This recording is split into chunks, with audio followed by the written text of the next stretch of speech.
Welcome to ReVoicing the Future, a Women of NAMM podcast, presented by AKG. Just as one revoices a chord, ReVoicing the Future creates a completely new perspective on the invaluable notes that make up the whole. It will uplift women's voices in the music products industry, which have earned their time to be the root of the chord. Once a month, you can catch productive and valuable conversations with women working in manufacturing, retail, the nonprofit sector, music education, touring, and overall women who inspire us. Together, we can help shape the future of our industry, one interval at a time. This podcast is co-produced and edited by Natalie Morrison, Stephanie Lamond, and Julia Olsen. What's up, everyone? Welcome back to ReVoicing the Future. I'm your host, Natalie Morrison. Hi, Steph. Hi. What's up? I'm here too. We're back. I'm Stephanie Lamond. We just are like, hey, Steph. I feel like we've been doing this for 4 years now And I just noticed that. That's fine. Wait. This is June, which means... Yeah. We've been live for 4 years now. High five. Wow. Through the screen. High five. Cool. I love it. Well, we have a long episode today, but it's such a good one. So we don't want to take up too much of your time. But I hope you all applied for the Women of NAMM Leadership Summit and got those applications in if you were interested. And I can't wait to see who's going to go this year. So stay tuned. Steph, who are we talking to today? So today is just the glowing human being that we are so lucky to call a pal. We're talking to Jinting Zhao, and she is by day. I'm going to kind of read off her LinkedIn a little bit because she says it perfectly. By day, she's in strategy and governments for the province of Alberta in Canada. She works for the government. Her title is Director of Priority Coordination, Governance, and Planning. And then by night, though, which is how we know her primarily, she's a music producer, an engineer, a songwriter, a singer, an advocate, an organizer, and a grants and program consultant for the Canadian music industry. She is amazing. And also, as we said, though, right, strategy and governments, Jinting does a great job of modeling how to meld these two things and use that for the benefit of all of the engineers, producers, creative humans in her life to figure out how to get that money. And most recently, she founded the organization SheQ Audio and took a whole group of gals to the NAMM Show. We talk about that a lot, what that experience was like. And she's just an incredible collaborator and organizer and just ray of sunshine. And so I think that's Jinting for you. Am I missing anything?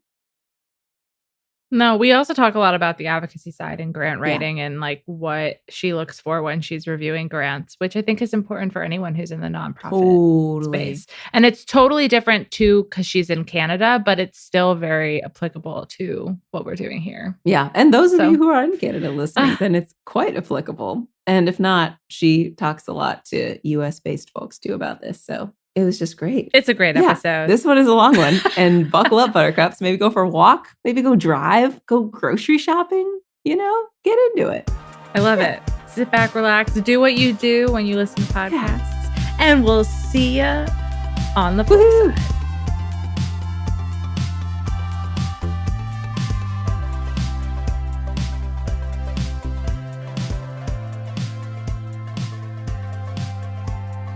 Hi, Jinting. Welcome to ReVoicing the Future. We're so happy to have you. I'm so happy to be here. Thanks for having me so much. Yay!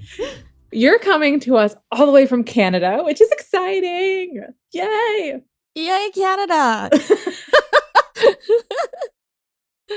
But thanks for having me. Would you introduce yourself and tell us the story of your career thus far in music? You've already done so much, and it all seems to interweave so beautifully into your current work. So tell us about yourself.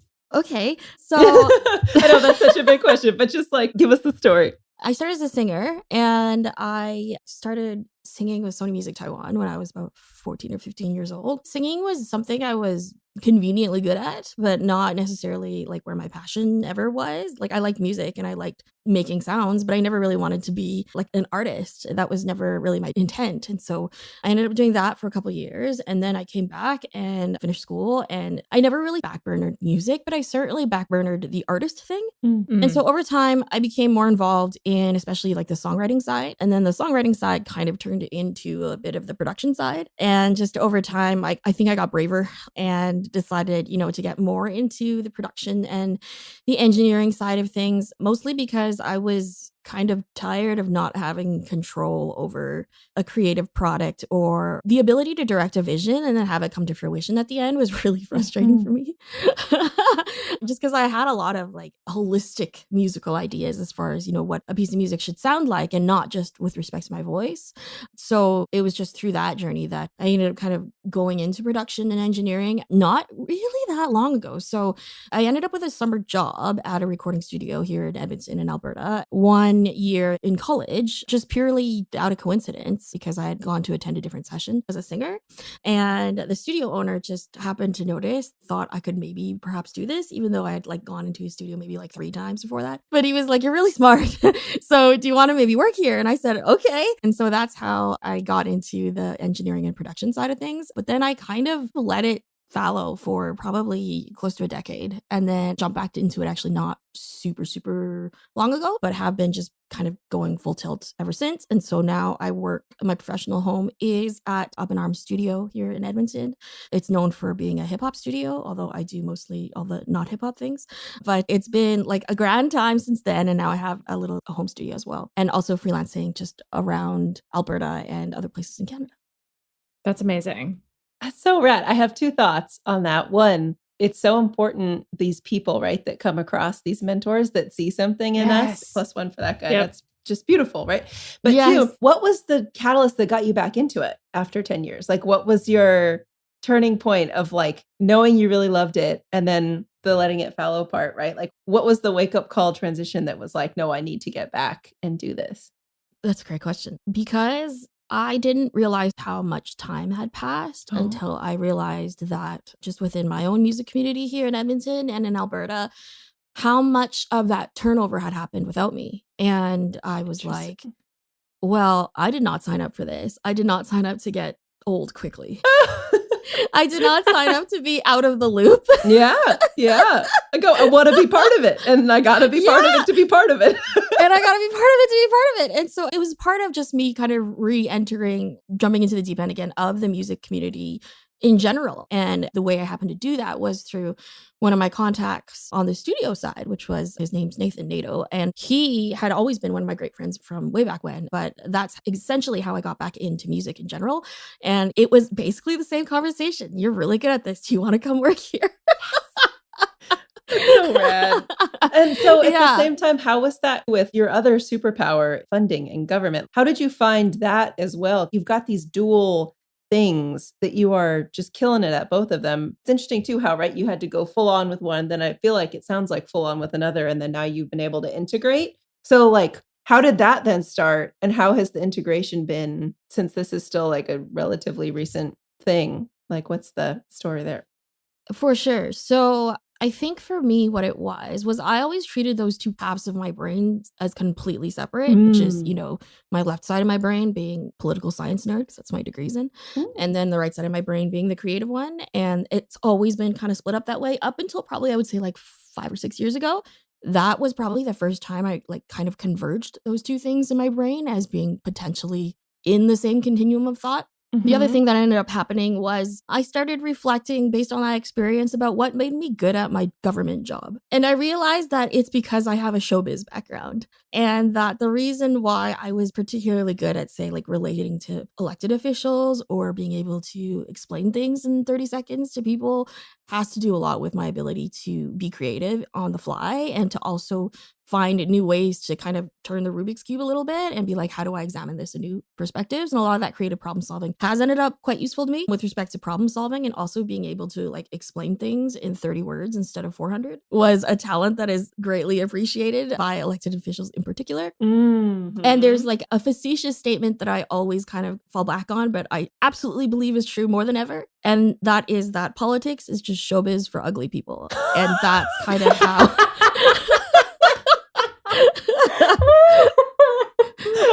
gosh. I want to use that all the time now.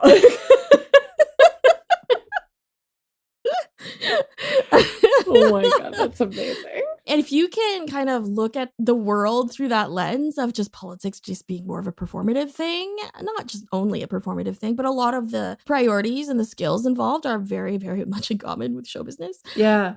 It ends up making a ton of sense. Yeah, you can work with it. You can understand it more when you know. You're like, right, like I understand the motivations here. I can work with those motivations if I know what they are. Absolutely. Right. Exactly. Brilliant. And if you can understand people's motivations and what's important to them, that is 3/4 of the battle. Wow. And trying to explain things from their point of view. And then on the flip side with music, same thing is just in the inverse, in that there's so much creativity in music and so much of the churn of idea generation that what we tend to lack sometimes is that focus and that strategy orientation about how we end up identifying a problem and then actually going to solve it, whether that is individuals as in our own careers or on a broader scale, on a more sectoral level scale. And, part of where I am helpful in that regard is being able to kind of break down that bureaucratic tangle and being able to lay out the steps for people as to how you get there. And part of that has to do with things like funding and being able to write grants and stuff conveniently, because I do speak bureaucracy because I've created grants, I've designed them, and I've judged almost all of them in Canada. Wow. So in many senses, it was something that becomes very second nature to me. And I didn't realize it was a skill that people didn't have a lot of sometimes in music until I probably jumped back into it about 2 or 3 years ago on that side.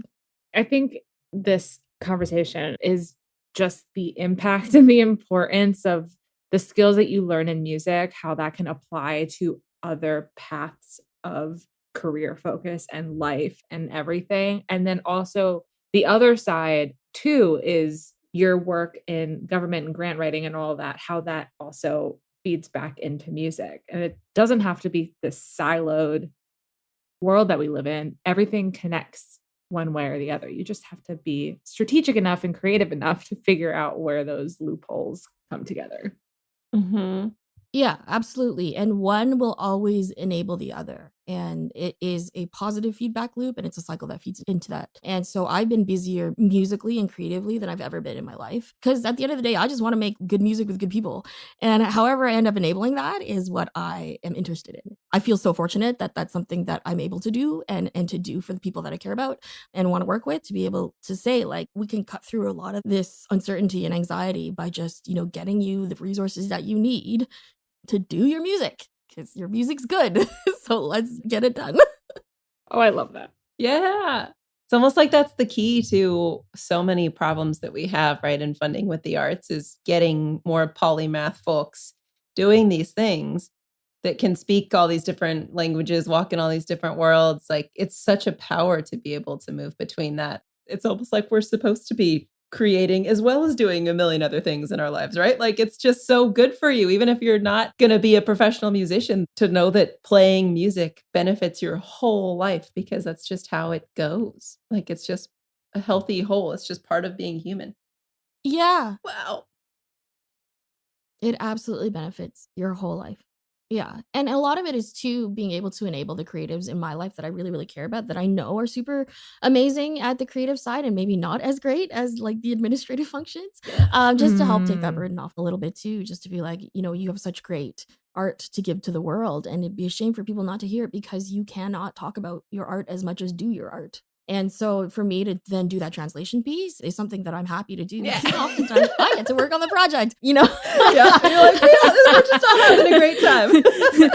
Yeah. You're part of making that great art. Oh, this makes me happy. So I want to hear about why you created SheQ Audio. But I also just want to preface this by saying that you brought 13 pro audio women to the NAMM Show for the first time this year. Fully funded.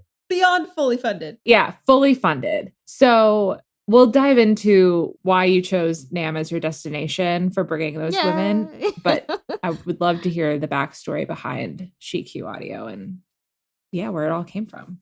Yeah, for sure. So SheQ Audio came largely just like a culmination of a bunch of things I was already doing on my own. Once I figured out that my day job and my music job were essentially the same job. And I just it's just like a different point on the sliding scale a little bit.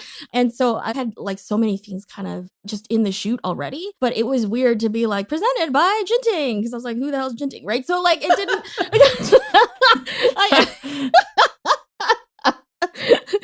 And that looked a lot of ways. So that looked like we did a series of engineering and production workshops for women and non-binary folks and also BIPOC individuals, my professional at Up and Arm Studios. And we got, again, like funding to make that happen and really provide that kind of community-based training that people were lacking. I had that going on. I was working with Mixed with a Masters to send women to France to their flagship seminar on scholarship. And then I had a bunch of other things just happening on the advocacy front related to either like gender equity or just advocating for Canadian music that was happening. And then once NAMM started becoming a thing in the horizon, it became a situation where I was like, okay, well, I'm going to have more of these things. And they all have the thing in common of me trying to just make better music and also make music better. Mm-hmm. And so that kind of became like the nugget of what CQ Audio is, but it was there before it ever had a name. And so it only ever really got a name really not that long ago. And that was mostly because we needed a place to direct funding to. Yeah. And so like that's how it got its name. And of course it was obviously necessary to do that at some point. Just so again, it wasn't just like presented by Jinting like all the time. Formalize and that it could stand on its own and people would know what it stood for without me having to explain it all the time. Mm-hmm. Mm-hmm, mm-hmm. What I'm so impressed by with you with that is just truly, you're just like, I'm doing this good stuff. Oh, I guess I probably have to create an organization out of it. Like you are such an exemplary of like negative amounts of ego in this. Like you're just like, I have a thing to do. I must do it. What's the most effective way to do it? And like, I'm stoked to be part of it. I want to be part of it. This is the whole point. And what's just the most effective way to do it? You're all about the action. It feeds the fact that it feeds your career and what you're doing so seamlessly that it's not even anything that feels inauthentic. Oh, well, thank you. It was so fun too. Once we met and being able to get these emails like, hey, I made a website. Check it out. It was so happening in real time of like, no, this is what needs to happen now. This is going. I think I just really, really admire just your dedication. Like we were just talking to Whitney Grisafi, just the why, like your why is solid front and center. It is why you do everything. And that's amazing. That's how you're so effective, because I think that helps people be effective when you don't get that confused with, say, I don't know, what everyone would, but it's quite streamlined, I think.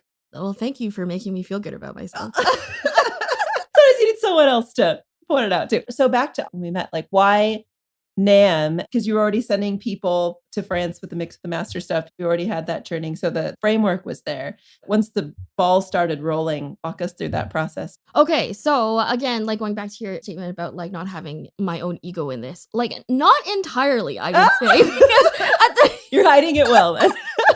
It was a couple things. So again, like I wouldn't say it's completely like altruistic because I also don't think that's the most effective way to affect That's change. True. You have to be part of it somehow to be, yeah. And a large part of it was thankfully we've gotten so much better at exposing women and girls, especially earlier on, to things like production and engineering. And that's true in Canada too. But after a certain point, there's a lot of like 101 and 201 level stuff. And then after a certain point, then what? And I found that was where maybe the pipeline was a bit lacking. And there's a couple of really, really great programs in Canada that really cater to trying to build women and build non-binary people up into that midstream, mid-career a producer or engineer. The problem being that past that point, there was not really much there. And that's not a knock on them because everybody can only do what they can. Yeah. And what they contribute is so, so, so important because, a pipeline doesn't work if there is a leak at any point of it. And so if they've got the first half of the pipeline down, then who's taking care of the other half or who's taking then the end? And that's where I kind of found where maybe there was a gap. And certainly as with respect to my own skills and trying to find places where I could learn what I needed to know next. Because I knew some stuff. I did, but as far as learning more stuff, I didn't entirely know how to go about that or what was available to help facilitate that.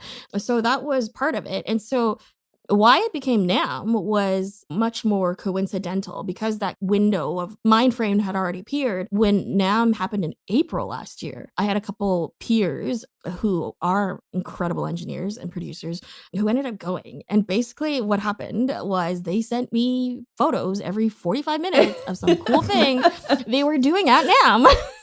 You're like, oh. That'll get you. Yeah. And like every 45 minutes, somebody would text me like a picture of Stevie Wonder or like, Jason Joshua sitting at Mix with the Masters. And I'm like, what? I hate you so much right now. And like, what is this? Yeah. And so I basically just died from jealousy back in April. And I said, screw it, I'm just going to go. That's just what I've decided to do. And, the next one's not till January, but I mean, that gives me plenty of time to get it together and figure out how I get there. That also gave me a lot of time to figure out more about what NAMM was. And that was really helpful because, he obviously couldn't show me everything, but at least what he was able to do was send me down that road of research and trying to build that knowledge about NAMM. In particular, because I don't have a long history with the legacy of NAMM, I almost think that's a good thing because I never went into NAMM thinking that it was a gear show. Because to me, NAMM isn't a gear show. And what I went into it as was, what are the things that are going to benefit me and my career at NAMM? And frankly, the gear was very far behind in the list of priorities that I was personally interested in NAMM. And a lot of it was, the hundreds of educational sessions and career building opportunities that were really, really not available, particularly readily in Canada, especially anywhere else that we could see. And it was able to be condensed in like 3 or 4 days of just all of these things and these amazing networking opportunities with some of the people that we admire so much. Those were all things that really intrigued me about NAMM, particularly as a woman when there weren't very many of us, at least not nearly enough of us. And seeing that there was also a community for that as well. Those were all kind of the things that made my brain turn to NAMM as being somewhere where I could see myself as taking the next learning step and professional development step of my career using an opportunity like NAMM. And so that's kind of where it started. And then it kind of just snowballed because I told my friends. Yeah.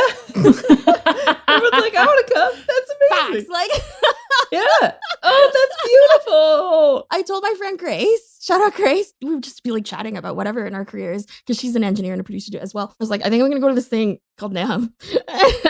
And then so we just got to chatting about that. And she also did a bunch of clicking around and we had a chat about like what I hope to get out from it. And she's like, well, I want to come. So I was like, okay, cool. Well, then I have a friend to go to NAMM with. And that turned into like a bunch of Grace's friends and then more of my friends and then their friends. And then before we knew it, none of whom had ever been to NAMM before, most of whom had not heard of it, but all of whom were somehow convinced that this was a great idea. Yeah. And decided to take the leap off the bridge with me. And she's like, okay, well, let's go. I mean, I think it'll be cool, but with no real guarantee of like how it was going to turn out because it was everybody's first time. But it ended up being 13 before I shut the door, only because it's like a lot of people to manage. Yeah. And also just, logistically for like accommodations and stuff. I was like, I think I could figure out how to house 12 people. I'm not sure if I could figure out how to house more. Good point. And because of the limits of the granting system of the various Canadian bodies, I had a sense in my head of what that scale could be. And I could still stay under budget for and deliver on. So that's amazing. Smart. But what you also did, what I thought was really cool, because I was following you on this journey on social media, is you set up appointments leading up to NAMM. You came to LA and you were like, I'm going to be in LA for a week and this is what we're going to do. Yeah. And you did workshops and all of that. Was that always the goal also for attending, is just making the most out of the opportunity that was presented to you? I don't think of it like that. I think that is just a reflex I have. Yeah. I'm a bit of a planner. And I am also about like utility maximization, I think is the word. Yeah. And a lot of it's like FOMO, right? Like fear of missing out, in which if I don't plan myself correctly, I will not have like the best time ever possible. And I will leave something on the table. And I was so not interested in doing that. And because I just knew just like the scale of NAMM was going to be so big that there had to be some sort of prioritization. So that was one reason, just because it comes quite naturally to me. The other was because the stronger case that you can make about why you have any business being at NAMM. It probably was like chicken and the egg with the funding. That's brilliant. Absolutely. If you've got like an itinerary all set out for yourself that's been confirmed, it becomes a harder case to deny for funding because you've already done so much of the legwork to be like, we've confirmed this, that, and the other thing. And because it's like out of Canada, so it ends up being an extra hurdle to try and fund. Otherwise, it can be a lot of like people being like, so I'm just going to like pull up to the Anaheim Convention Center and be like, wow, and then wander around for 3 days. without any sort of Yeah, why am I funding this? Yeah. yeah, so there was a lot of that involved in just trying to make the strongest case possible about why we were there and what we were going to do there that was going to make it make sense for the people we were taking. And we framed it as a sector innovation and development mission in particular with respect to engineering and production in Canada for women and non-binary people.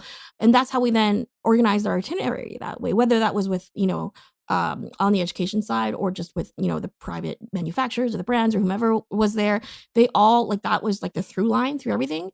And it just really gave us a good case to then bring to funders to be like, hey, see, look, we already did 99% of the legwork. All you have to do is just write the check and then we're done. So that was brilliant. That's amazing. So now that you did it, you did all the things. I feel like we'll get into a little more of the things you did too in this question. So I'm not going to be tell us the day to day. What are your takeaways now that it's done? Looking back, what surprised you? What did not surprise you? What are the thoughts now post this trip on all the things that kind of first come to mind, I guess, about the whole experience? What did not surprise me was how important it was going to be. I was never not convinced that this would be something pivotal in people's careers. I always knew that going in, and I couldn't tell you why because I'd never been there. But that was always the feeling I had, just vibes as far as, just the layout and the framework of what NAMM on paper is supposed to do. And especially because of all the things that we had already lined up ahead of schedule, I was like, well, there's no way this isn't insane. I would say the thing that I was surprised by was there were so many. Number one, NAMM is really large and there's a lot. Yeah. I love that. But hey, worth pointing out. It's really big and I had to park really far away and struggle was real. But those are the things you'll never learn until you get on the ground there. But because of my planning tendencies, I also booked things really, really close together. And that was probably not a great move. Because I ended up overscheduling. That's more on, the lighter side of things that I found was surprising. What I did find really surprising was actually the impact of NAMM on all the other women that came with me. Not so much that I didn't think that their careers would be changed significantly in some manner, but the way that happened. And it truly did make me very grateful and feel quite touched to be a part of that journey with them. Because when we go on trips like this or any sort of export development mission or whatever they call them in Canada, they tend to focus on tangible outcomes. So what they're saying is who are the connections that you made? What are the kind of the opportunities that you generated? What are, some of the follow-ups that you're able to do? Were there any business opportunities? And it's it can be kind of data driven and kind of quantitative and being I made this many widgets and I play for this many people. No, truly, it says how many people did you, Yeah.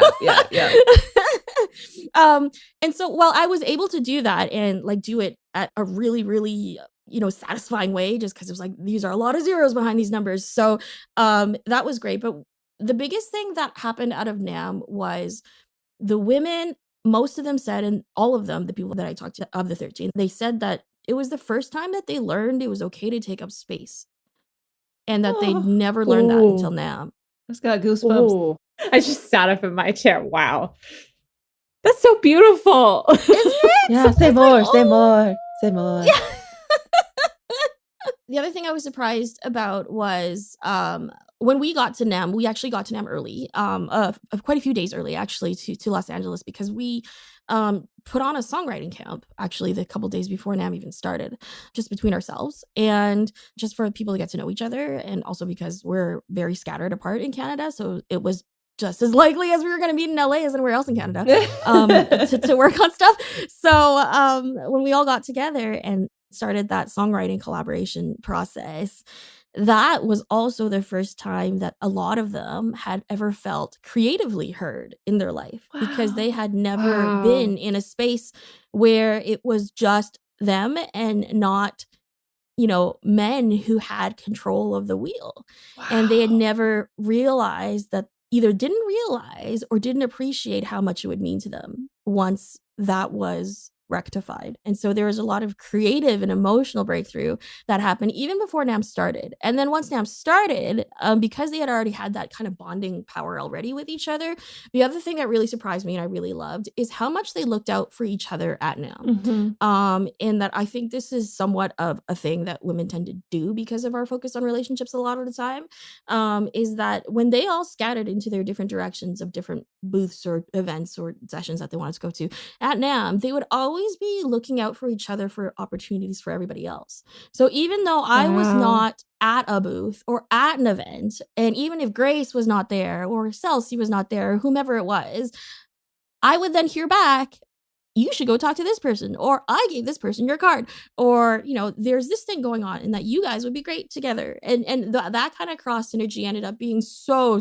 helpful, just to be able to amplify our impact as a group, because it wasn't just like, how am I going to get mine and get ahead and focus on me all the time. It became like a big web of just like, women producer, engineer, awesomeness that kind of like permeated throughout NAMM and then just helped each other the whole week. And that was really nice. So that I didn't account for. And like I said, a lot of them, they said that it was the first time that they learned to take up space and to acknowledge to themselves that they might actually be good at this. And to not be sorry for it. Wow. My heart. And now they know how that feels, and they can take it back to these rooms where they don't feel that way and push a little harder, maybe, with that, knowing what right can feel like. And what it looks like in real life, because, to us, NAMM is a real life, like a real life microcosm of industry in many ways. And sometimes it can feel like, particularly with training programs that are aimed at addressing some sort of historical inequity, it can feel like a sim, like a simulation model, and not so much something that is going to be effective or impactful on your actual real world career. And what my intent was from the start was to make sure that this was something that was going to impact your real world. Because for a lot of them, the issue was, and for, in general for women, I think there's a big difference between what we're trained to do and what we're paid to do. And to try and close that gap is something really important, I think, particularly for women engineers and producers. And so NAMM was an opportunity to be able to prove that concept, to say to them that here is a venue in which you can really turn that for yourself. And this is going to generate real world opportunities and real world connections, and where you are going to get paid to do the thing and grow your career to do the thing that you're good at and that you love to do. And that's what's going to make NAMM different from every other training or whatever it is, program that at least we had access to in Canada for sure.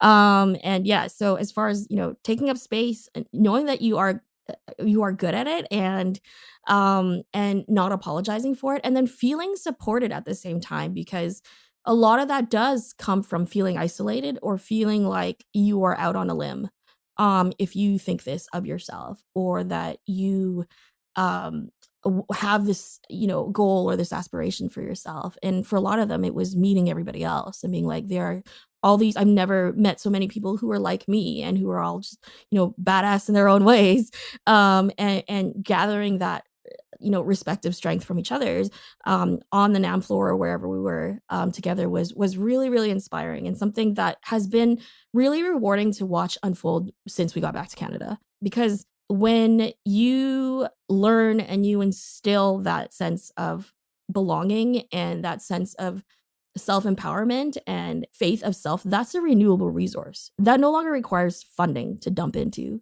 That is something that will fuel itself and will pay back dividends way more reliably than any sort of cold hard cash would ever do.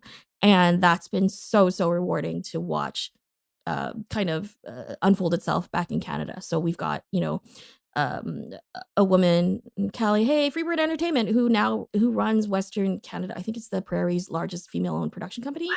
And she didn't know that until she came back. Wow. And then she was afraid to say it.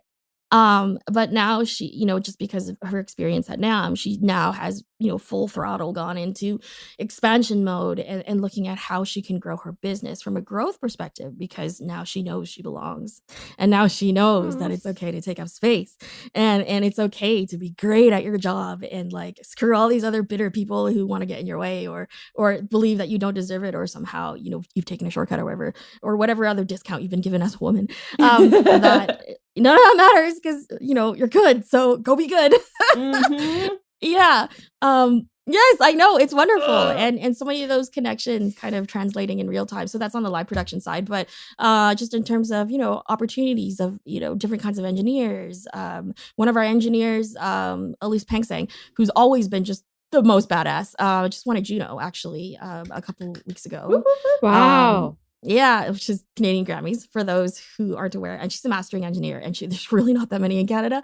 And so one of the albums that she worked on is now a Juno winning album, because that was, I can't remember what category it was, but it was an album winner in one of the categories. And I was like, well, there's your Juno, baby.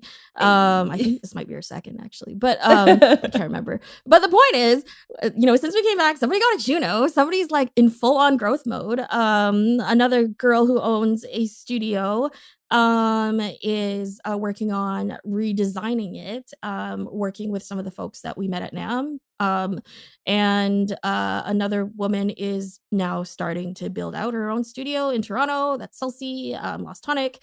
And again, so that's how what happens when you invest in just any sort of like, not in like a money sort of way, but in like a belief sort of way, and in the intangible psychological sort of way.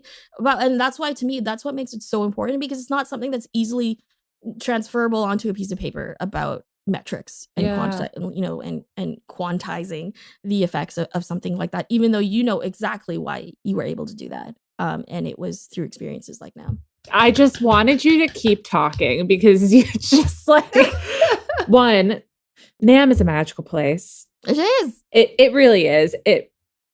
I'm just gonna say that, because I don't need to harp on it any further. But NAMM is a magical place. But also, this ties right back into what we talked about at NAMM at our session, and the importance of community, and the community that you fostered, that you brought over. They might not have known each other, like you said. They're from all different parts of Canada, have probably never, ever been in a room together. Like, you fostered a community right then and there in the middle of that show. And that is, one, sustainable. And two, the effects after the fact is what's going to live on forever. Yeah. Yeah. And make their career sustainable. Exactly. That's just beautiful. I want to I need to amend. I feel like I've learned something with this conversation. It's like, it's not that like selfishness or ego is a bad thing, as long as you're just pulling everybody along with you, right? Like, if you use that, I want to do this as your fuel, as your drive, but you just aren't excluding at the same time. Hell yeah, that's how we can get stuff done. That's amazing. Yeah, for sure. And I think, everybody, because it works differently for each individual person as to how they are most effective in forwarding their careers. And some people, I would say most people probably, are more effective, and if they are in the self-advocacy mode, in terms of saying like, okay, I need to get into these rooms, or I need to make this connection, or here's what I need to do, or develop those goals for myself. Absolutely, that is probably the right thing to do for an individual circumstance. I just am the weirdo who finds it easier to think in systems than I do on an individual level. You're not weird. Yeah. Don't talk about my friend like that. You're not weird. Your specific awesome intelligence is this. And again, like, a lot of that comes from my day job, where it is, sorry, I say my day job, but it's really like I have two jobs. But my government side of my life, where I have been trained, like drilled into systems thinking and about how you move systems and why you move them and where you're moving them to, and how to do that in a way that's going to get you the result that you want. And so for me, that's always been my default method of thinking about things. I just happen to just move the frame over to the arts and to music. And so for me, it was more like, it would be better and easier for me to make my own career better and grow if I just did the whole thing all at once. Yeah. Like did everybody all at once. Love that. I mean, but that's exactly what it is. The community grows, the work grows, the industry grows. And right, even the concept of you being in that room talking about the COVID advocacy stuff, like if every decision-making room in the country, right, had someone that also was a musician and knew how this worked, it might have turned out really differently for, I mean, you had that in yours. Like I know in the US, it was not good for how a lot of things rolled out for musicians and funding and all that. It was a mess. And so if we can infiltrate also everywhere, it will be better for everyone. That's why, again, diversity is great, right? But there's just these little things where when the community grows and when that all, evolves, it all gets stronger at the same time. When the community grows in that way, like you're saying, it all just grows. It all becomes more opportunity. It's sustainable careers and it's a healthy ecosystem. Yes, because when you feed into a community system, it ends up creating more opportunities for everybody who are in the different nodes of the community. Yeah. It's when you start being so siloed as individuals, and the moment that you're starting to compete as you versus the world, you will lose because there's so many more of them as they are of you. And having that ability to then create that community into a more like a sustainable kind of netting web system, I think just makes so much more. It always has made more sense to me to do it that way. It's just better. Because it's better and everybody does their own thing and it's about everybody being the best version of their own thing. Ugh. Yeah. Amazing. Way to do it. Congrats. Yeah, for real. Serious round of applause. This is amazing. You left me speechless. It's just, I'm in awe. So what's next for SheQ? What other projects are you looking towards now? My project list is always very long and we're talking to a planner here. I mean, I'm a bit of like a compulsive planner, not in like a not fun kind of way, as in like, no, you have to do this at 4:03 in the afternoon or else. No, you are also talking to a planner. I'm a Virgo. Okay. I'm a Sag, so this is not particularly, I don't think, in my wheelhouse. But we'll find what your rising and your moon are. I'm curious. Yeah, Pisces. Interesting. Okay, that makes sense. That makes sense. So the other thing I would say about SheQ is one of the things I am very, very strategic about with the organization is not getting bogged down in things that I realized will suck a lot of excess time and resource or energy. And a lot of it is the juice worth the squeeze is always the conversation in my head, which is how much juice am I getting out of this lemon? Like how much muscle power do I have to put into this? And what am I getting out of it? And like to me, agility is a really, really underrated asset as an organization. I think people end up oftentimes falling into the trap of feeling like they have to reinvent every wheel or boil the ocean and being like, we need to solve this problem for the globe. It's like you don't necessarily. Yeah. There are a lot of people in the world doing really, really amazing things. And the best thing you can do is actually to help them or figure out how to make them more effective than they already are. And I find for music, particularly in Canada, it's not that we don't have most of the pieces that we need. It's that most of the pieces don't really connect that well. And so everybody's kind of floating in their own little island, doing the right thing and fighting for whatever piece of advocacy pie that, is that they care about and they should care about. The issue is it ends up being so much more effective if you guys just work together. But that whole, figuring out of who's playing what part in that coordination function, and the agility to be able to say, like, here's how you be able to do that, and then here's how all the pieces would connect, is not something that we do enough in Canada. And what I hope to do with SheQ is to be able to continue that model of just agility first, because there's a lot of entities out there who have put very deep roots into the ground in terms of their mandate or who they serve or the programs that they run, all incredibly necessary, all need to continue. What we try and be is that interconnecting tissue in between them, and that none of your organs function unless they talk to each other, but nothing functions without the organs either. Yeah. So we just have a lot of organs and not enough like plasma. So smart. Wow. So a lot of what I do is, just connecting organizations with each other and figuring out where their plans kind of overlap or they can work to something together with the same, because they might be tackling their own mandates just through the same event. So that's what I've been doing a lot of. And whether that's through like working with the Alberta Music Industry Association for things like putting on workshops, or whether it's on engineering production or on grants. We're doing one on grants coming up this year. I'm talking to We Make Noise Global, Aaron Bear's organization, about, potential like songwriting opportunities and camps that we do in Canada. But like, we have a songwriters association in Canada. We also have Women in the Studio in Canada, run by the Music Publishers of Canada. And then there's folks like me out there. And yet none of us have ever attempted to do everything together at the same time. And I was like, why not? So let us begin. Yeah. So that's valuable. something I'm hoping to get off the ground this year in terms of bringing that on board. And, no promises, just because it's really just in like infancy stages. So not sure how that's going to turn out. But it's things like that. Since NAMM, in terms of like my own opportunities, I've been able to do a bunch of really cool stuff that I never thought I'd get to do. So, University of Colorado, their recording arts faculty invited me to do a little bit of like a guest lecture with their faculty head, Dr. Cecilia Wu. So that's been really, really rewarding and kind of like, oh my God, cool. And getting, more opportunities that sound and feel like that, on top of just more opportunities for music making. The thing about GQ, like, it's not really like a membership club, and it's not really like a thing that you have to be a part of. It's more a loose affiliation of people who know each other in Canada. Yeah. So it's more of like an opt-in club, and you can feel like opting in or opting out whenever you feel like it.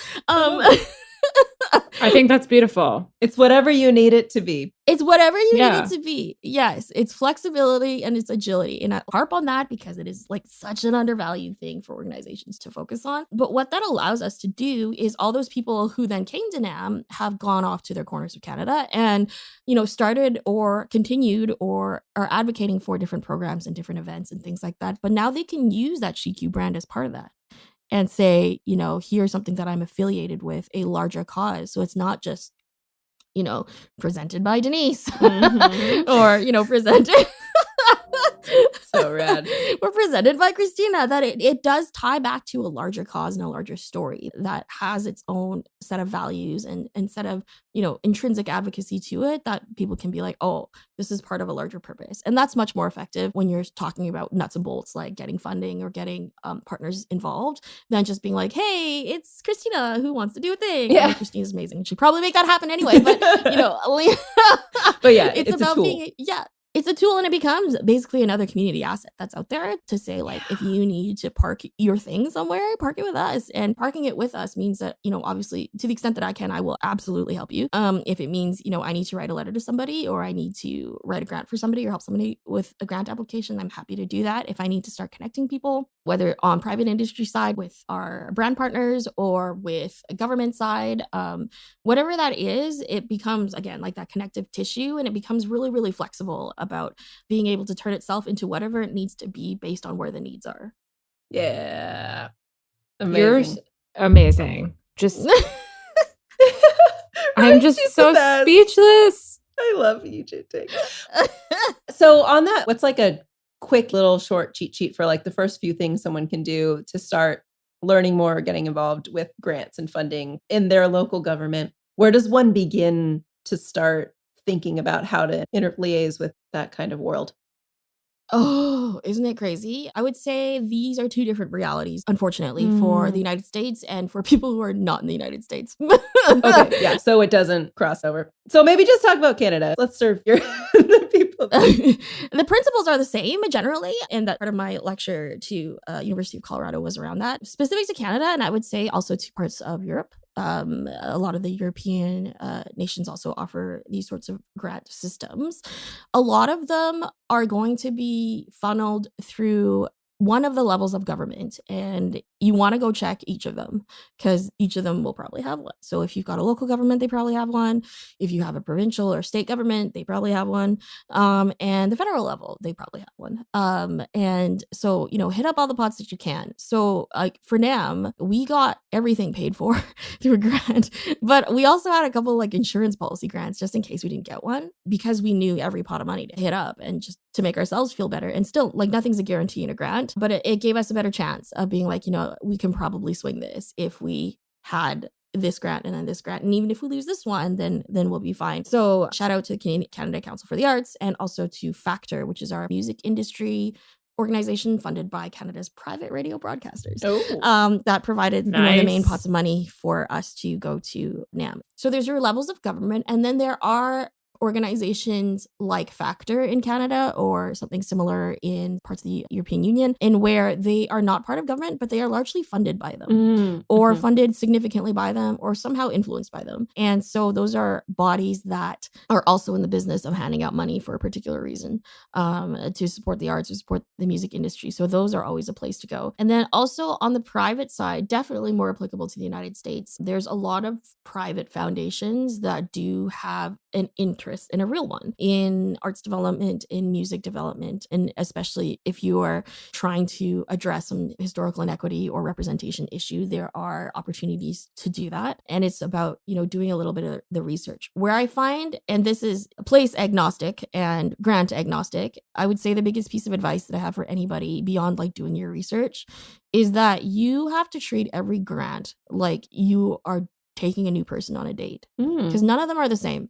And the thing that the people probably mess up the most is assuming that they're all the same and then writing the same grant application over and over and over again and wondering why they're not getting them. Because every person, like a new person that you date, is going to have specific things that they are looking for and that make them happy and make them get the tinglies. And you have to figure out what that is for them. Yeah. I love this. Such a great analogy. Yeah. And again, something that I've naturally done just because of my history in government, where we are always kind of thinking like that, which is, what is it that you want out of this? What are we trying to accomplish here? And how can I convince you that I have a good idea? So a lot of that is skills that I've directly transferred from government. I would say another piece to remember is that guidelines are not advice. Guidelines are rules. And the people who treat guidelines as suggestions are going to end up in the bottom of the pile, period. Because there will be some people who decided to follow all the guidelines. And if those are those people, regardless of how good your idea was in the first place, if you don't have an ability to communicate it, it won't matter. And that's like following the instructions.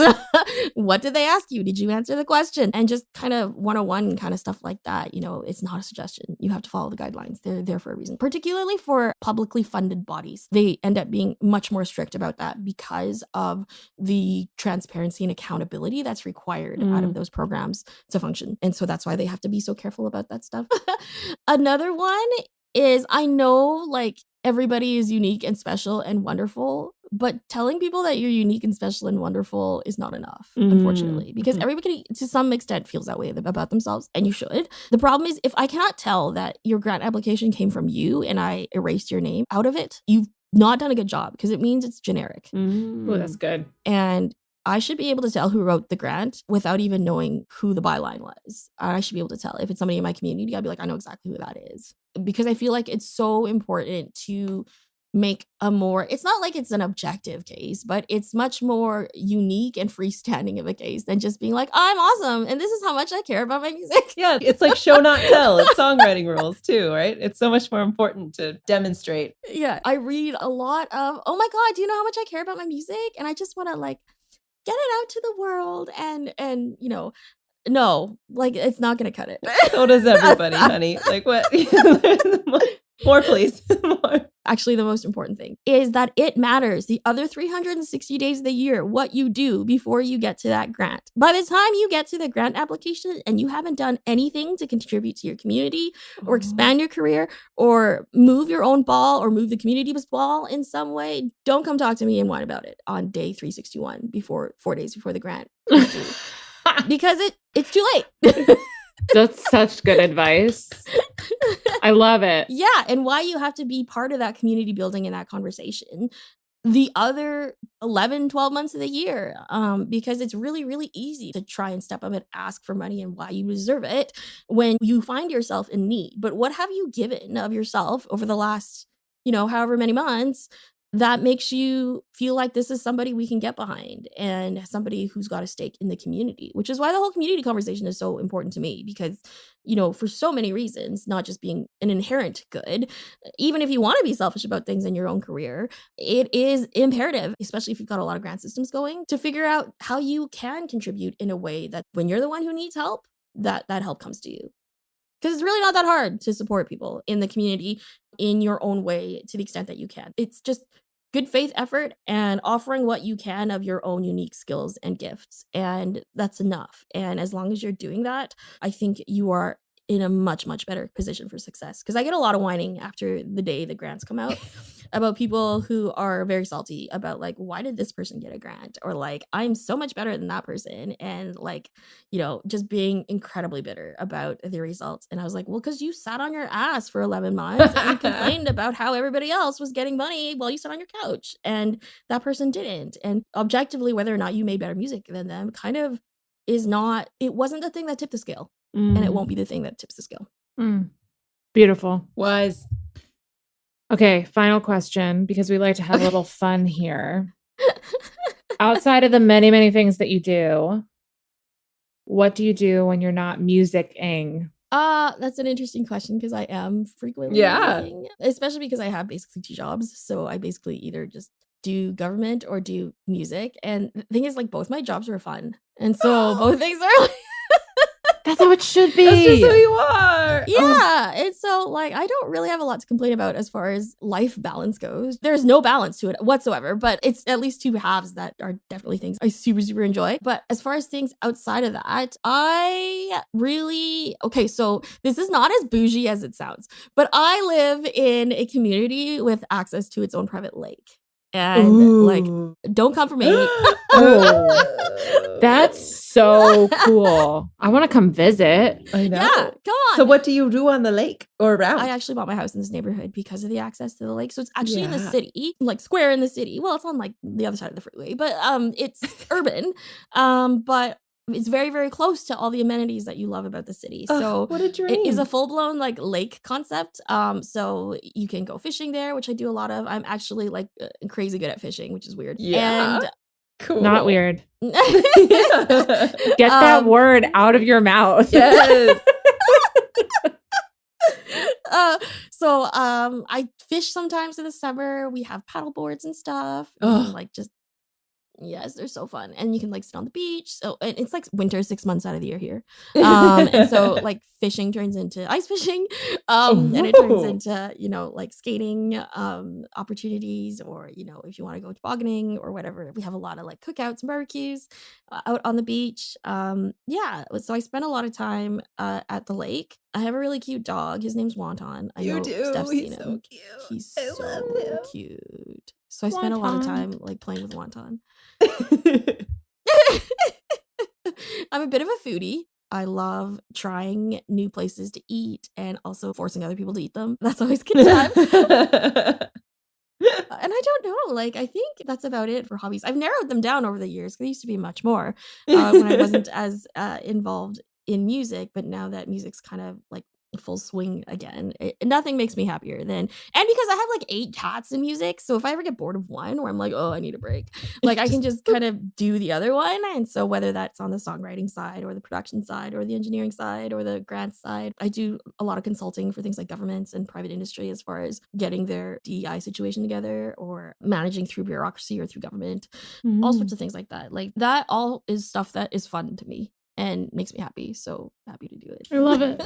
Oh, glad you exist. Oh, well, thank you for sharing all. It's such helpful and good perspectives for whatever people are doing. So this is awesome. Thank you for just everything that you've shared today. Aww. You have an amazing story. You're doing phenomenal work, and more people need to know about you. And I'm just so grateful to be able to call you a friend and have you on the podcast. And love. I just want to say, like, we look up to women like you so much as far as examples of like how we'd want our careers to be and how we walk in them. And it's not just about where we are, but how we are when we are there. And that is really important for us to be able to see and to have something to model towards, would be the way I would put it. Because Women of NAMM was actually my first introduction to NAMM, other than this TV Wonder Pictures. But it was, which are good intros, but then from there. Yeah. But Women of NAMM was step number 2. And it was so amazing to me that there were people who were already very much thought leaders behind this and really thinking earnestly and with good faith as to how to improve the system for everybody and why it makes sense from so many levels to do that. And it's not just to make ourselves feel good about the situation or because it's something that we should be doing, but it's also because as from just a pure business sense, it is the most logical thing you could ever do for the industry. And I am not somebody who's just, sunshine and rainbows and be like, yay, women, because women are important. I mean, there's a little bit of that, and I think you can never lose that. I think for me, though, a part of it is making the argument that more women is good business because there's been so much vacuum in that space for so long that it is incumbent upon the music industry, whichever kind of facet of it that you are in, particularly from the pro audio side, as we would call it for NAMM, to get the women off the sidelines. And the example I often quote is when we talk back in the 90s about the way Microsoft and Sony actually got into a bit of an arms race with their video game consoles. And it was the Xbox versus the PlayStation at the time. And it was basically just a giant arms race of who can make things bigger, badder, faster, better graphics, more explosions, more blood, faster response times, more buttons. Oh my God, so many buttons. I hate them all. And that arms race really, really posed an existential question to Nintendo, which was about then where does Nintendo fit into this ecosystem if all we're doing is trying to basically make tiny computers with button controllers? Because Nintendo is not a computer company, but Sony and Microsoft are. And so it was an existential pivot that Nintendo kind of executed, which was, why don't we just not concentrate on making things as realistic possible and blowing up as many things as possible? And why don't we just make games that were more fun and easier to pick up for the casual gamer? Because the more that you got into that arms race, the harder things got to actually get into. And I know that's, for me, that was a big problem. I was I like video games, but I can't play them anymore because I always die first because I'm not fast enough at these Twitch shooters. So oh my God. I cannot run and aim and shoot people at the same time. It's too much to ask for.